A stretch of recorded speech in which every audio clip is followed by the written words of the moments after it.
Hello and welcome back to the ninth edition of the EUS Challenger Series. Copenhagen Wolves versus Exeternity, the grand finals and the best of five. We're currently in the second game. I am Pulsed. I am joined by Metas as our producer tries his best to throw me off. How are you doing?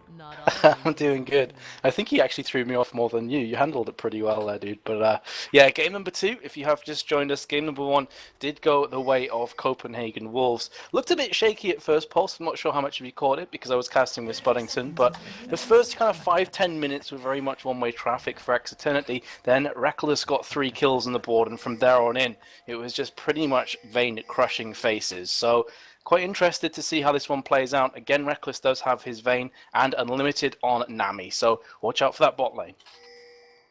Yes, indeed. More pings coming down into the jungle of Copenhagen Wolves. Ward has gone down as well, and generally just defensive ward so far. Kujid putting one in that small tufted brush in that bottom river, but I don't think anything really aggressive is going to happen in the beginning of this lane, and I believe Spontex has been spinning around in circles for around a minute now, so that will be the kind of sign that nothing's really going to happen just as of yet. At least on Sven's Garen will be starting on that blue buff.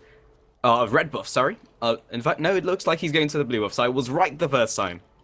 Never doubt yourself, Pulse. You gotta trust your instinct Indeed. there, dude. But both junglers are going to be starting off in their own jungle, so none of this jungle invading antics. It looks as though we are going to have these lane switch ups again. You had Vayne and Nami going top lane against Rumble, I believe, last time around, and it seems that Heidal and Kuya have kind of learned from their mistakes, and they're going to be lane switching up against them. So 2v2 at top. Yes, indeed. And I believe in the last game we had the lane swap up from Vayne, but not from the Caitlyn, and the Caitlyn was down a bot lane. And this time around, looks like they're going to put Heidal up there, see if he can shut down Reckless. And if you're wondering why I'm saying Heidal, because he's currently smurfing on Mikai on that account, because his main account, I believe, has been banned. Yes. And the accuracy goes down, so more harassment comes out. But interesting to see how the Copenhagen Wolves lane matches up against the very aggressive lane of Caitlyn. Yes, I can still see people saying, oh my god, Caitlyn's Bronze 1. It is a smurf, ladies and gents. This is Heidal. He is a very, very good AD carry. Last game was going toe-to-toe with Vayne up until the team fight stages really started to come to fruition. So he is a very strong AD carry, but here comes the flash and the flag and drag. That's going to be first blood. Very quick, concise play from Shook, realizing that Aqua Prism was going to land and just jumped into position. And Reckless with first blood. It doesn't get much scarier than that, Pulse. No, not at all, Metas, and Sona is basically the squishiest character at level 1, and she was level 2 right there, but that doesn't take away from her general squishiness, and then Shook just capitalizing on that ability, and that will force Heidal to be a little less aggressive in that lane, and that's exactly what Caitlyn needs. That's exactly what Vayne needs, and Vayne having that first kill as well will allow a great transition into the mid and late game. And it's all about Sven's Garen to see if he can maybe upset that top lane, but from now on out, Vayne should have a slight upper hand. Kautar trading off with Spontex in mid lane. Silkwood Frost comes down as well. Sven's Garen looking to connect Sonic Wave. Flash comes down, mitigating that attempt at the kill. But even so, that's a flash down, and Spontex might be able to capitalize on that. Yeah, again, it's one of those kind of situations where Kautar is trying to depress Spontex, because Spontex was playing Lissandra last game. So it's a case of Kautar saying, look, this is how you play Lissandra. This is how you do work. But to be fair to Spontex, last time around he did try and make plays. He was going in with the Frozen Tombs on Vayne quite often, but Reckless's positioning at the end, once he had the Quicksilver Sash, especially, was just too good. So either way, top lane with the first kill on Vayne is still being pushed. As you'd expect, Caitlyn is a lane pusher. She's very much a lane bully. Bot lane could have some action here though, Pulse. Yes, indeed. Youngbuck is trying his best to back off. The slice and dice comes down. Sven's Garen looking to connect the Tempest and the Cripple. Immediately duking to the side with the safeguards or into the Iron Will. And while he did connect Sonic Wave too close to the turrets, and at this stage in the game, tower diving a Renekton is just as dicey as tower diving a Lee's with that lockdown from his Ruthless Predator. Yeah, so very difficult to lock Youngbuck down in the best of times, but especially when you have a double slice and dice Renekton darting backwards and forwards. So, you know, Sven Skeren's trying his best to get snowballing, as we saw previously in the EUS Challenger Series. Thus far, hasn't really had too many opportunities. He's basically just been feeding off scraps, Pulse. Yeah, that's all he can really do at the moment, because the defensive lanes are so strong right now for Copenhagen Wolves. You look at the likes of Renekton with the Slice and Dice, that's essentially 2 gap closers which can increase the gap between himself and the jungler as well as this lane opponent of Elise. And Elise trying to land the cocoon on Renekton's even going to be hard in front of those minions. Meanwhile, mid lane, Lissandra has the Glacial Path, which is a huge, again, gap closer. And in the top lane, it's Vayne and Unlimited. And because, obviously, you have all those wards with that duo lane, it makes it even harder to gank. And with the early presence put down by Shock, it makes it even harder to get something done. So all over the board, Lee Sin's finding it very difficult to make any ganks happen successfully. It's very true. When you look at the lanes that he'd be ganking for, it starts to become very apparent as to why. It's difficult to lock down Renekton, as I said before. Slice and Dice in the stun. Lissandra has a Glacial Path, the Claw, and then at top lane, you got to get through those pixel-perfect Aqua Prisons that Unlimited lands all day, every day. So, whichever lane you go to here, Pulse, Svenskeren going to have to make big plays and hope that there's a bit of a mistake on the opposition. Yeah, he has decent gank lanes and in terms of the CC that they can lay down, but they're very difficult to land in the first place. El Mupo is basically on very low HP and mana, so if he is going to commit, he's going to have to pop in the Spider Form, which of course is manaless, but Youngbuck is just stomping down so much aggression. He's just got to be very careful that the gank doesn't completely backfire. And in fact, the flash comes down from Youngbuck straight into Cold and Meat, picks him an immediate kill. Dominus comes down as well, immediately spinning Svenskeren to see if he can maybe make a follow-up happen, but with the Dominus down, he might even completely out-trade him as well. 2 levels ahead. Svenskeren does not have the Dragon's Rage either, landing the Q. Huge damage coming out both ways, but Spontex coming in from the side, looking maybe to finish this one up. Soul Shackles comes down, whipping the Dark Binding. Torment comes down, and that should secure the kill. Lissandra pushing in that mid lane, and Renekton is one scary beast at the moment, though. Yeah, he definitely is. It took 2 of them to actually finally bring him down to the ground, and that was Svenskeren very nearly dropping in the process. But beforehand, that was beautiful play from Youngbuck. He actually flashed and ignited, perfectly judged how much damage output he was going to do on Elise, and managed to pick up the kill. So that bot lane right now is looking really precarious. Look at that CS difference, 53 to 30. Yes, indeed, and in the top lane, looks like a 4-man gank going to come down. Morgana is going to be reacting to this along with Svenskeren. Not sure if they were tagged by a ward or just map awareness, but Kujo immediately flashing with that reaction play, but Mikhail has immediately been locked down with the Aqua Prison, and the Condemn will finish that one up, proccing the Silver Bolt. Spontex on the front lines, lands the Dark Binding, and lands the Sonic Wave as well, straight into that Dragon Rage to finish that one off. Kaltar, the Reckless, looking to back off themselves with Jarvan heading around the side. They may once again look for the aggression, but without the ultimate in the form of a Cataclysm, we won't be able to nuke anyone down in a hurry. Yeah, that's the plot twist though, Pulse. I was talking about Aqua Prisons stopping Lee Sin in his tracks, but if he has a Morgana with the Black Shield, that is just going to completely mitigate everything that Aqua Prison does to you. None of that CC is going to stick, and that's why they picked up that kill at top. So, nice little passage of play here from X Eternity, trying to bounce back after that first game loss. And to be fair to them, you know, Pulse, Copenhagen Wolves are renowned as being a very, very strong team. I've got to say, though, X Eternity are right up there with them. Oh, for sure. Like, over the last couple of days, Messers, we've seen X Eternity stomp down so many big teams and big names that they can definitely face up against Copenhagen Wolves. Kuja dropping low, though. Reckless 1 versus 2. Knows he has the damage potential. Flash comes down past the minion line. Takes a turret shot to the face, but the dodge from the Peltove as well might secure the second kill. Flash comes down. Reckless already burning his. Meanwhile, mid lane, Svenskeren looking for the gank onto Kaltard. The counter gank coming from Shook, reading his opposing jungler will stop that one from happening. I just love how much of a domino effect this game has. In fact, hold the thought, because El Mupo is up against the Dominus of Crocodile, forced to flash and repel away. Will manage to live to fight for another day. But the domino effect of this game is just incredible. This all came at the expense of that first blood for Reckless, because it gave him the Bilgewater Cutlass. He felt comfortable 1v2ing. That's the reason he put down so much hurt and pain, and actually nearly killed Idal, who's just been caught from an Aqua Prism. That's going to be a very dead Caitlyn. That's going to be a 3 in Z Vayne, and I've got deja vu from the game number 1 here. Yeah, this is looking so nasty for X Eternity, because they just can't lock down Reckless. They can't shut him down in that lane. Currently about 20 CS ahead and 3 kills ahead of Caitlyn. Also the farm hitting the turret as well. Reckless is ahead in levels. and basically in all respects only ever going to get stronger. And I've heard it said that Vayne is slightly overpowered right now, purely because the way you shut down a Vayne is by shutting her down in the laning phase, because she has a weak early game. But her early game isn't as bad as it used to be, and meanwhile on bot lane, Youngbuck is aggressing onto El Muppo. The slice and dice comes down. Svenskeren looking to seal the deal, but lands the Sonic Wave onto the caster minion, and the spider comes around the side. Good juking ability from the spider itself, but with Shook also coming down looking for blood. The Flagger Drag comes down straight into the Cataclysm. Repel comes up, but there's nowhere to run. Comes straight back down into the Cataclysm, into the Ring of Stone, and Svenskeren looking to run away with his life. Wasn't able to stick around at turret. Flagger Drag over the wall. Shook finds himself Svenskeren as he was trying to get away, and the Sonic Wave goes over the wall, bringing himself into that dragon. Shook also follows as well, popping down the flash. Can he just get one more auto attack off, and the flag comes down, making sure that he can't escape from that one, and that's another kill going down to Copenhagen Wolves. But meanwhile on mid, Spontex finds himself caught by the Ring of Frost from Kaltar. Flash comes down, another flash actually keeps him away from the Ice Shard. Meanwhile we have the gank coming in from the Kai, but the Glacial Path keeps him safe, and the instant hold just isn't quite enough. Oh my god, that was so close. Like, everything is going Copenhagen Wolves' favor, even when it looks like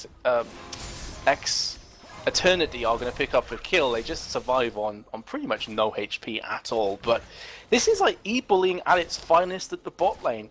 Look at the CS differential, 95 to 52, and Renekton every single time they come head to head is just winning outright. There is no like hesitation. He's just going straight in, balls deep pulse. Then you look at top lane, 102 CS to 70. So just overall, Copenhagen Wolves are crushing this game. Yeah, and it doesn't seem to seem like they're going to hold up either, with Unlimited finding himself Kuja. We do have Makai on the backside as well, with Svenskeren just following up. The flash comes down, but Shook will be locked up by the Crescendo. Can enough damage come out from Haydal to finish this one off? In fact, it comes out from Kuja, picking up that kill with the Q. Unlimited from behind. This is a 3 versus 2 so far, now 4 versus 2. Reckless will be shut down by Caitlyn. Limited has been tagged by that Sonic Wave. Svenskeren still looking to follow up. Does not have the ultimate, but the auto attack should be enough for the Tempest coming down and the Cripple, forcing him underneath the turret, but it shouldn't be enough to finish that one off. And that's a 3 for 0 trade, bringing Eternity back into the game. Yeah, definitely bringing Copenhagen Wolves down a peg or two and giving Eternity a glimmer of hope in this matchup. That was a beautiful passage of play from them. And not only are they going to pick up kills, but now Caitlyn and Sona can push this tower very, very hard. So could even put themselves up a tower ahead, looking likely. Look how quickly that top tower is actually falling right now. So for all the lane dominance that Copenhagen Wolves have had, if they lose fights like that, it simply doesn't matter, Pulse. Just going back onto what you were saying previously about Vayne, she is due to get a couple of nerfs, I believe, in the next patch to her early and mid game, and also Blade of the Rune King is going to get a nerf, which is an item that pretty much every Vayne player in the world goes for first. Yeah, so that will hit Vayne really, really hard, and we'll probably see more of the likes of, the Caitlyn lanes, the Varus lanes, and the Ezreals, which we did see before Vayne came back into the meta, and that's probably a good thing, because Vayne does scale out of control, especially when someone like Reckless is on him. But the Soul Shackles comes down, and the Frozen Tomb should be enough to finish off Spontex. Actually lands the Dark Binding, and with Jarvan coming in from the side, and with Svenskeren coming in there as well, was not able to finish that kill off. Yeah, very close yet so far, and Morgana will just survive once again. Going back to spawn, is yet to die in a game that's been very much in Copenhagen Wolves' side of the court. So just goes to show that Spontex has been having a pretty nice game, and that is going to be the top tower falling, however. So whatever Eternity can put out, CW just comes straight back and take their own. In fact, they're going one better here, Pulse, because they've sorted the Drake, and this is going to be for complete free. No one's even close. Yeah, despite that fight that was won at top, that was a long way to completely catching up and going past Copenhagen's Wolves' current advantage, so they will be able to take that for free, as you just mentioned, and it's really just down to Copenhagen Wolves and making sure that they don't throw any advantages away, because they have a huge advantage in the form of Vayne. As long as they can bring that to mid and late game, just allow Reckless to get some of those items, that's all they really need. Svenskeren was trying to maybe pick up that red buff from Shook, but didn't quite turn out, with the rest of the Copenhagen Wolves lineup just closing in around him and trying to collapse down upon him. And it looks like he is still fishing around. He definitely wants it, and doesn't look like anything's going to happen just as of yet. Svenskeren coming around the side as well. And we'll see if any objectives open up, but for right now, this is exactly what Copenhagen Wolves want. Yeah, they just want Reckless to be able to farm. 127 CS at 15 minutes is pretty nice going. Still about 30 CS ahead of Caitlyn. Bot lane has been relatively untouched apart from that gank and bait that Svenskeren did previously. Glacial Path coming out, so they're going to try and pick up their second tower here, RX Eternity.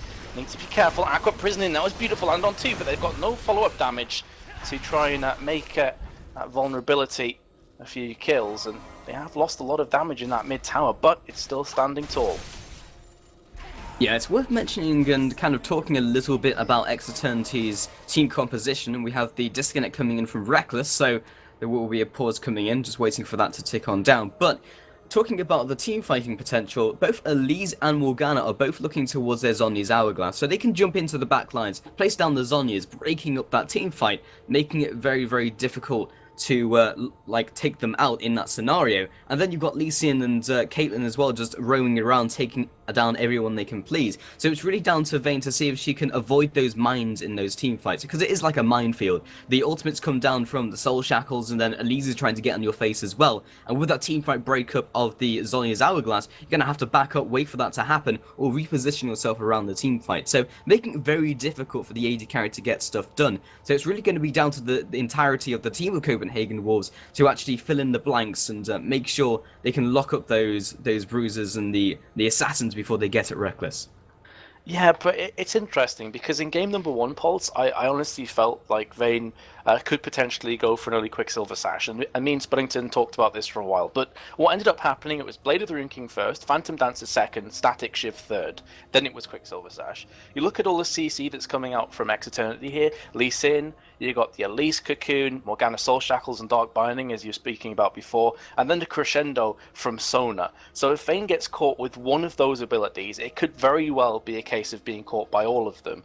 So I think Reckless's viewpoint is that he's so comfortable in his own positioning, he's so comfortable in his own ability as an AD carry, that he'd rather just go for flat damage first, because he doesn't believe he's going to get caught by anything, and even if he does, he's expecting the rest of his team to go ahead and clean up if he falls down. So it's a really interesting kind of state of an affair there, that psychologically, you just know that Reckless is incredibly confident in his own ability. It's a bold statement, but he has the mechanical skill to back it up, Metas, and I think that's really what he's looking towards to do.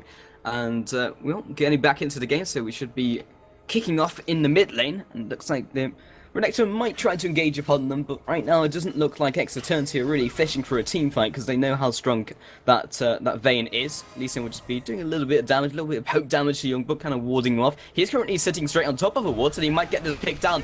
The Torment comes down, along with Svenskeren with the follow-up. Ace in the Hole comes out, Kaltar will be body blocking now, with the Crescendo coming out as well. And Shook coming in from the side, Flag and Drag locks them up for a second, but Kaltar kicked over the wall by Svenskeren, gonna be happy with that outcome. And Sonic Wave into the Resonating Strike onto Shook. Should it be enough? But the Makai comes out with the last auto attack, finishing that one off, and Limited finds himself a Sonic Wave. It's onto the wrong person, not onto Kaltar, and the Volatile Spiderling looks around for a second and just explodes, nothing really to lock onto. And Spontex with the rest of the team pushing down that mid lane, and that was another one team fight from X Eternity. That was just incredible from Svenskeren. I'm not sure if he caught it, but he landed the perfect Sonic Wave at the end to pick up that first kill in the trade, which is on Young Bucks Renekton. So it was really just awesome play from Svenskeren there. He's constantly having a lot of pressure in these team fights and just trying to do his best to be a pain in the backside, a thorn in the side of Copenhagen Wolves. And we are building this up quite a lot actually, with Lee Sin not banned out in the picks and ban stage, that both Svenskeren and also Shook are regarded as two of the best Lee Sins in EU. So it's interesting to me that he actually slipped through the cracks in the banning stage. Yeah, for sure, but at the same time, you know, maybe they were like, well, do you want to pick out the Elise and then we'll take the Lee Sin? But they saw that as a threat, and at the same time, they had a player who could pick up the Lee Sin themselves, so it was kind of a no-brainer, and it was interesting from Copenhagen Wolves. Maybe it was just like, can we deal with this pick, and then we can just afford to bring out different picks on top of that. Spontex will just be forced to stop recalling by a nice Ice Shard coming in from Kaltar. And he really does want the recall, so this might be very detrimental. Spoiling that recall and then having a 4-man push from Copenhagen Wolves will secure this middle turret, and Lee Sin won't be able to do anything with the rest of his team, especially when Morgana isn't there to deal the AoE damage. Yes, very true. So that's going to be one tower. They are looking for the second. Creep Wave dies. So they're going to have to wait a little while, another 5 or so seconds before the second one joins them. Sonic Wave lands again, but I don't think Svenskeren's too interested about jumping into Coutard, Reckless, Shook, and Unlimited. Still, this bot lane stands down there, and they've by and large been at bot the entirety of the game. I think the only time that I've really seen Elise in mid was for that prior team fight with Renekton, so it's been a farming frenzy down at bot. Yeah, it's really just been an island on their own, and honestly, it doesn't seem to be working out too well for Elise, but no one else really wants to commit themselves down into that bot lane, and it's worth just keeping that Elise there. Svenskeren comes in with the Sonic Wave, immediately gets locked down with the Frozen Tomb, and Limited just gets locked up by the team of Eternity, but that's not the type of person they want to be locking down when there's a Reckless on the side. Great juke with the tumble, and the Cataclysm comes down, making sure that no one can touch Reckless as he just shreds the rest of the team, tumbles through the Cataclysm because you can tumble through walls, and that's a 3-for-0 trade, and Copenhagen Walls just showing that they can fight back too. Yeah, all the logic, you can tumble through a wall, which, when you think about it, doesn't make a great deal of sense, but yeah, try rolling through a wall, ladies and gents. Let me know how that works out for you. Regardless, I honestly feel that was a huge lapse in communication from Eternity. When that fight kicked off, Pulse, you had Morgana on Wraiths. So I don't know if it was a case that Svenskeren was expecting that Morgana would just dart in with the Soul Shackles, the Dark Binding, and the like, but it just didn't work. So Svenskeren jumped in, got Frozen Tombed and died. Crescendo came down, landed on a couple of players, that's fine, but it didn't hit Reckless. And then Reckless went, as you'd expect, into a frenzy and got a few kills. So again, I'm kind of scratching my head here whether there was just a complete lapse in communication or if it was a case that Svenskeren thought he was tankier than he actually is. Yeah, meanwhile, bot lane, Youngbuck immediately pops down the Dominus, has been ignited and turned as well. Emilpo just following up with the damage, 2 seconds for the Venomous Bite. The Repel comes down, knowing that he can't really trade with the Renekton, who's just that damn tanky, and will just be walking out there, not only taking the turret, but showing that Emilpo, there's no way he can trade with him right now. Spellington saying you can tumble over the wall. I mean, that would be pretty impressive if you could forward roll over a wall. I mean, you'd have to have some serious spring in your, step. Yeah, kind of Spider-Man-esque, or someone like Batman, I guess, could do that. But regardless, so we're talking about realism in the League of Legends, Pulse. What has this even descended into? Yeah, and it's worth mentioning that Riot likes to make everything a minion. So Crystallize, like Anivia's Wall and Cataclysm as well, is actually made up of minions with just different mechanics added to them. So that's why you can do really odd mechanics. And Svenskeren jumping over the wall, just making his presence known. And I wouldn't be surprised if that wall as well that he just jumped over was also made out of minions, because a little while ago, Messes, you could actually move over with the Nautilus stretch line. So Shook kind of backing on off, but this looks like a team fight going to open up very, very shortly indeed. Yeah, Drake is up and right for the taking. Spontex has been caught out of position, but uses the Black Shield, baiting that one out. Lands the Soul Shackles on a few players, but none of them is actually going to proc off. Crescendo landing on 3, but again, Reckless, prime positioning, is going to try and mop this one up. There's the double kill, looking for his triple. He's going to pick up his 4th triple this game. Looks like it's going to be the Quadra. He's going on for the pentakill. Heidel is all that stands by, and he has been locked down from Nami. That's going to be a beautiful pentakill from Nami, from Vayne, I should say, although it was pretty much from Nami, the plays that she was making. And wow, once again, Reckless just goes huge. 10-1 for Vayne. That's going to be a free Baron. And we certainly did have the pentakill assist coming in from Unlimited Methods, and that's definitely what we can say. But the 5-0, and Reckless just showing why he is that top-tier AD carry who will progress onto the LCS, bringing out the pentakill. I believe last game we had the Quadra as well. And it's just so strong. The 5-man Baron Nashor all will be recoiling right now as well, with no contest coming out from Eternity, with them all being in the Death Chamber. This is just on the back foot all the way through this game, and it doesn't like it's gonna hold up either, because Eternity just don't have the ability to fight back. Oh, I need to catch my breath, dude. That was just unbelievable play. And I think I had a Freudian slip with, Nami got a pentakill, because that's just how good the Nami play was there. Aqua Prison landed on a few players after Crescendo went in, and then this beautiful tidal wave came right down the heart of Eternity. And from there on in, it was just a case of Reckless, #Vayne mechanics running supreme. And it's not the first time that we've had a killing spree coming in from Vayne this game. As I said, 3 triple kills in game number 1, 17-3 and 10-1. Elmopo's been caught, Pulse. Doesn't look like he's going to survive for very long, especially considering that Renekton is coming around from the side. That's going to be a free kill. Yeah, Frozen Tomb into Ruthless Predators. I mean, you're not going to go anywhere for a good 5 seconds, and plus the Acro Prison, it's just a single target stunning ability coming in from Copenhagen Wolves is actually ridiculous right now, with Reckless just decimating the Drake. Will be finished off, there we go, and now the bot lane push as well. It's really just a matter of whether X Eternity want to fight this one out, because I guess their assassin of El Mupo, not only in the death chamber, but is not having a great game. He's not having a blind with a game 0 and 4 right now, can't even duel Vayne if she gets on him, but meanwhile Spontek just gets completely decimated with the rest of his team. Cataclysm comes down, Kautar popping down the Zonias as well, and that's another clean ace. El Mupo just coming out of spawn. But a legendary Reckless says this game is pretty much over in my books. Yes, I think it was over after that Penta went down, honestly. Not just because of Vayne being super fed, but the confidence blow that gives you as a team, just realizing, oh my god, Reckless just pented us. Not looking too good. That's going to be the inhib tower falling very quickly. Going to go into the inhib afterwards, or in fact, they're just going to take the kill El Mopo, and look at the damage. Absolutely insane. So, inhib falls 22-7. And that's a pretty big goal differential, Pulse. I'm not a maths genius, but I'd say it's a fairly big chunk of difference. Yeah, it is, and I could do the maths on that, but I don't think anyone would be interested. So, it's currently 7-22, that's what we can be certain of. 6 towers to 2 as well.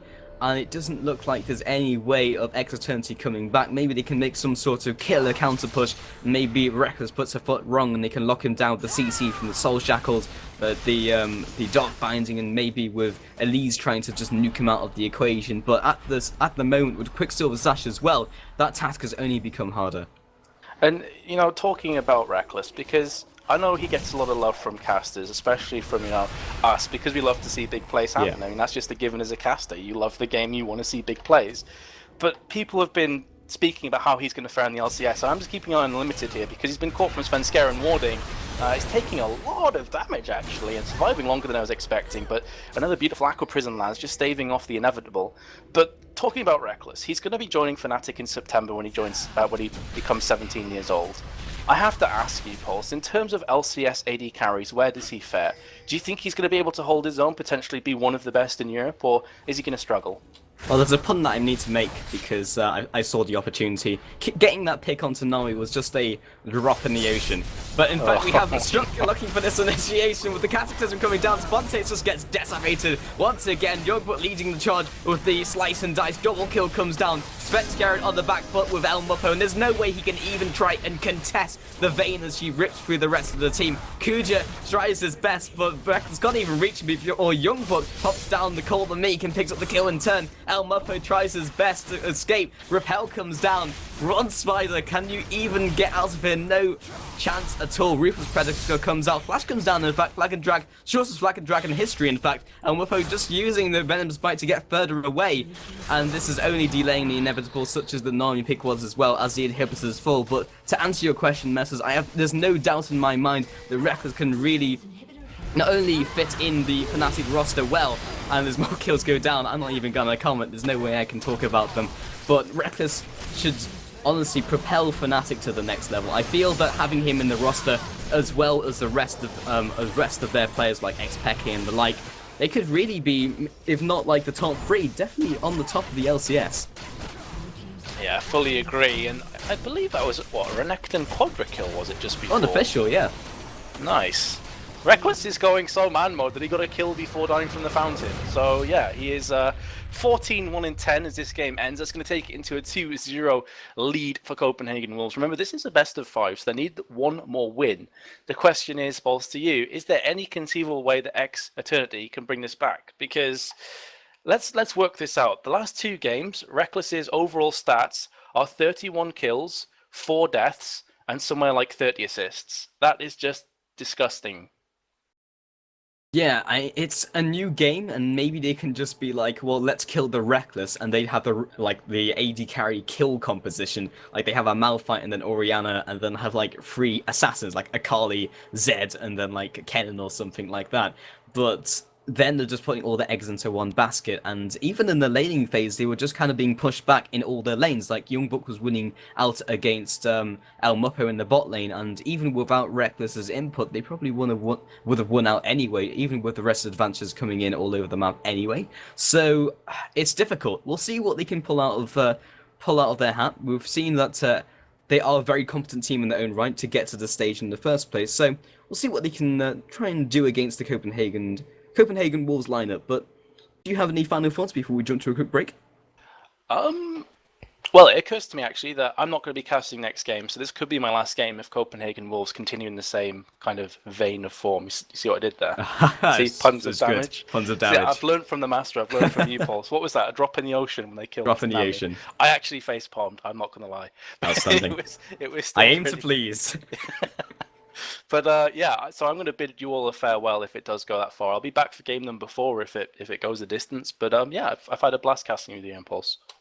Yes, indeed. And if people want to see more of you on the internet, where can they find you, Metas? Oh, facebook.com/MetasTV. I think it's been put in the chat there. Yeah, it has been. So by all means, enjoy the next game, guys. It's going to be Spuddington and Pulse. We're going to go to a quick commercial break, and when we rejoin us, we'll be live for game number 3. Be right back.